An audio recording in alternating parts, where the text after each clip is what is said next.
నమస్తే అండి బోసుకుమరి. పేర్ని నాని గారు నేను పక్కా అంటే ఒక రకంగా చెప్పాలంటే ఫ్రాడ్ అనేటువంటి విధంగా తనకి తాను చెప్పుకున్నాడు అనేటువంటి విధంగా సోషల్ మీడియాలో ట్రోల్ జరుగుతుంది.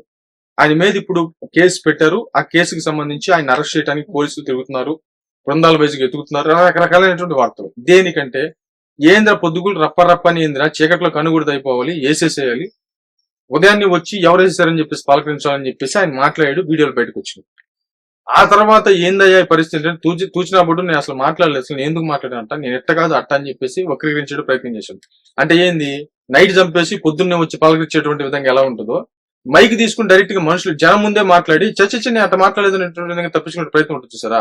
ఇది అంటే ప్రజలు పిచ్చో ఏమని అనుకుంటారో ఏంటో తెలియదు మొత్తం టోటల్ గా.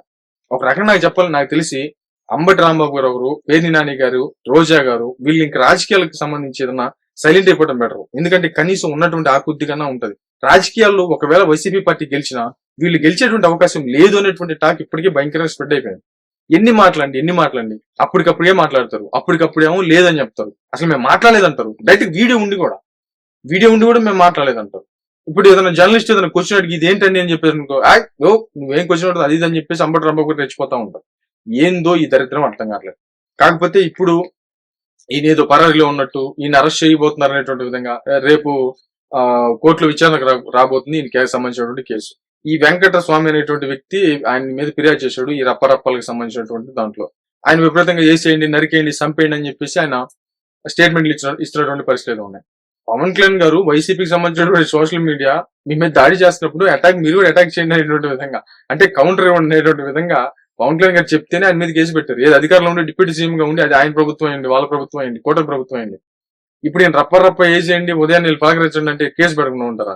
కేసు పెట్టారు. బట్ జరుగుతున్న ప్రచారం ఏంటంటే అది ఎవరు ప్రచారం చేస్తున్నారు? టీడీపీకి సంబంధించినటువంటి మీడియా ప్రచారం చేస్తుంది. ఇక్కడ ఇదే కొసమేరకు.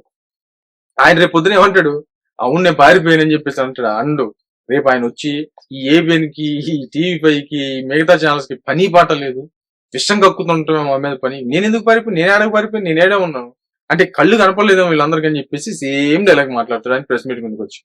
బట్ ఆయన కనిపించట్లేదు, ఆయన ప్రెస్ మీదకి రావట్లేదు అనేది మాత్రం మనకి సామాన్యులకి మనకు అర్థమవుతుంది, మన సామాన్యులు మనకు అర్థమవుతుంది. కానీ ఛానల్స్ మాత్రం ప్రచారం చేస్తున్నాయి. ఆయన మీద కేసు ఉన్నది మాత్రం నిజం. మరి ఆయన బెయిల్ కోసం కూడా ట్రై చేసేయడం అన్నది మాత్రం నిజం. మరి రేపు విచారణ జరగబోతుంది అన్నది నిజం. మరేమది చూద్దాం.